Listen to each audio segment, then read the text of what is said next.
Okay, it's time for an update on the status of my Subaru. We're going to just start by focusing on the Subaru garage. That's the winter beater in Marsh's Forester. And out here we have Jeremy's WRX. Ryan's WRX is missing. But down here you can see another Forester. That's Ryan's Forester. And here is my 2005 Subaru STi. I purchased this car brand new back in 05 and have had a wonderful time with it ever since. It started out, of course, stock, but I soon started to modify it and tweak it.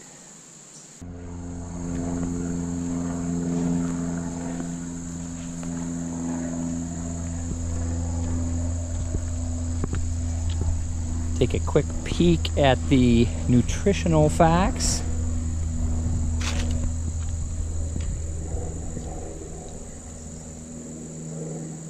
The only improvement I've made that's not accounted for on this nutritional facts statement is the tuning software. I'm using Cobb Tuning now. I became certified in their Access Race software, and I'm now using that for full flex fuel tuning, thanks to both Corbin Johnson, who gave me a lot of advice, and also the Subaru experts.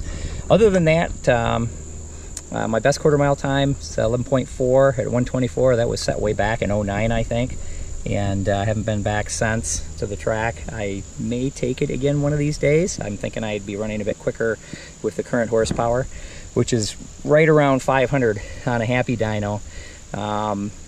You know, I've got a small FP Red turbo, so it's not making as much power as it could. But other than that, what else I got going on here? I've got the APS DR725 front mount intercooler. I'm running ID 2000 injectors.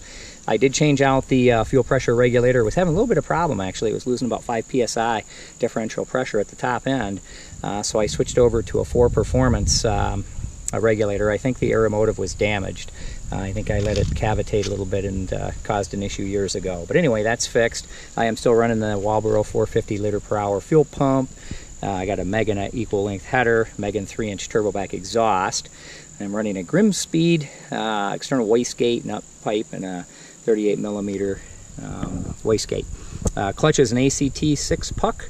Electronics, I've got amateur radio 2-meter 440 rig in here. Got a Pioneer AVH X5700 VHS. Got some Polk speakers in the front doors, and I've got the stock speakers in the cabin. In the back, I've got two 12-inch Memphis audio subs. And I've got a hearing aid employed here. It's a JL Audio XD 1000 amplifier. I'm running an Innovate Motorsports wideband. And I've got the 85 analyzer in there, of course, and a whole host of Pro Sport gauges. So, let me take a peek at the back of it. Take a look at that stereo system for the hearing impaired, which is right here. Of course, I've got my E85 jizz there, conditioning juice, and this is what it looks like. This thing too I really didn't need, but I bought it when I was chasing the fuel pressure issue. It's a JMS Power Max. It's an actual voltage amplifier. So it gives, 14 volts of power to the pump, which is hardwired in the tank during startup, and then at 10 pounds of boost, it jumps up to 18. So this car's never driven in the winter time, so it's in pretty good shape. Take a look at the under hood goodies.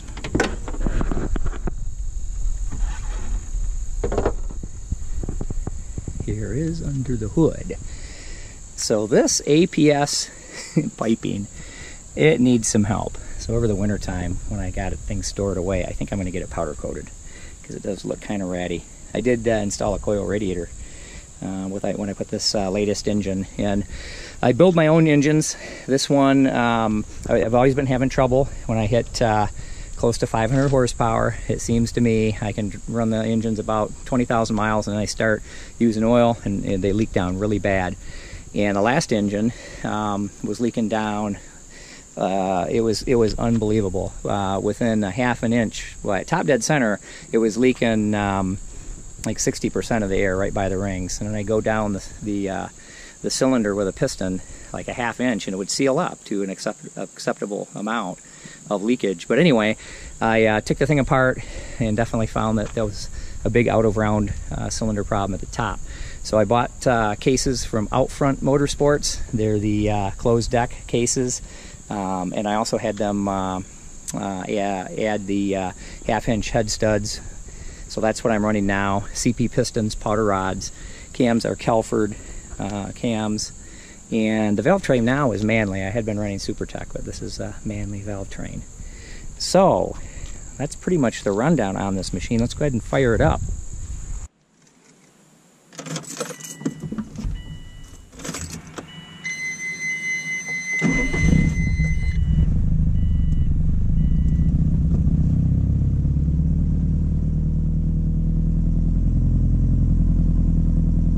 There you have it. This is pretty much a cold start. I did start it up to move it from its washing spot to here in the driveway where I could get some better video, but pretty much a cold start. I am targeting 13.8 or so air to fuel. Just those big injectors. Pump gas really need it. I'm not sure if I need to do it on E85, but so far what I found with flex fuel and Cobb tuning, I think that perimeter is pretty much set. It's not one that can be configured separately between E85 fuel and the pump gas. Engine's relatively quiet. There's of course a valve train noise. These engines have that when you run the cams and everything. I can hear a lifter ticking now. It does that when it's halfway warmed up, it seems, and quiets down to some degree once it gets warmed up. Let's go ahead and get a sample of the audio system. It may sound like shit with this microphone. I don't know. We'll test it and see what happens with the quality level. I'm not sure. May need to have a little bit of dampening in there.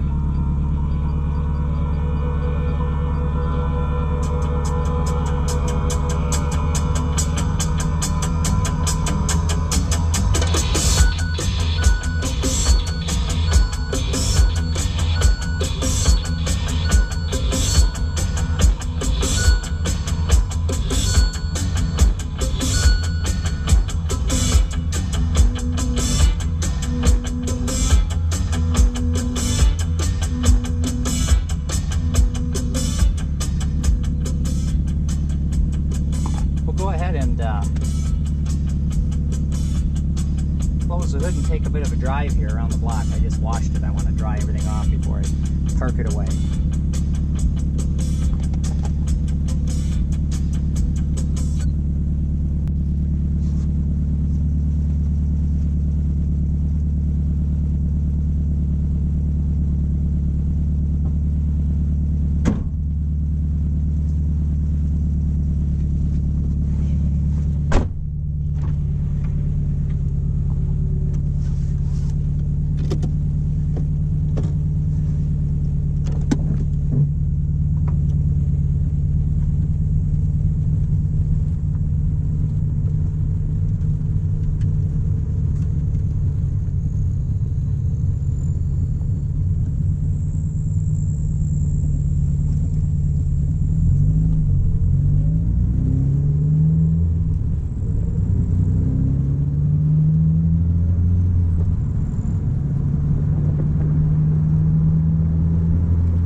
Are just starting to turn here in southwest Michigan.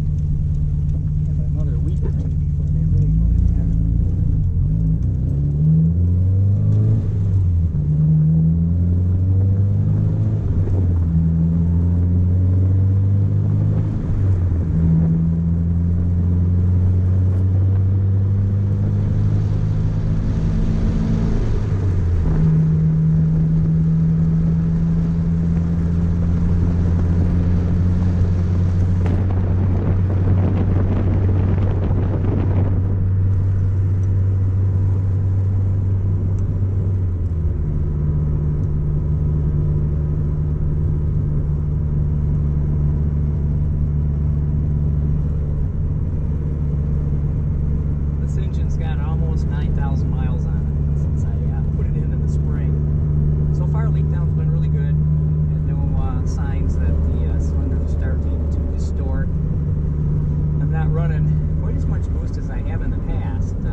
injector trim table to get this camel toe hump that was at 2,800 RPM taken care of. And the other one, I just kind of smoothed it out, but there's another hump up at about 5,600 RPM where it seems to want more VE than it should. And the VE table in all is a lot higher than it should be. But anyway, it's a lot of fun. I love this kind of stuff. I don't tune professionally. I don't tune for anybody except for myself, and I do tune my kids' cars. But my advice is go to a pro tuner if you want tuning done. At any rate, there you have it. Hope you enjoyed the video.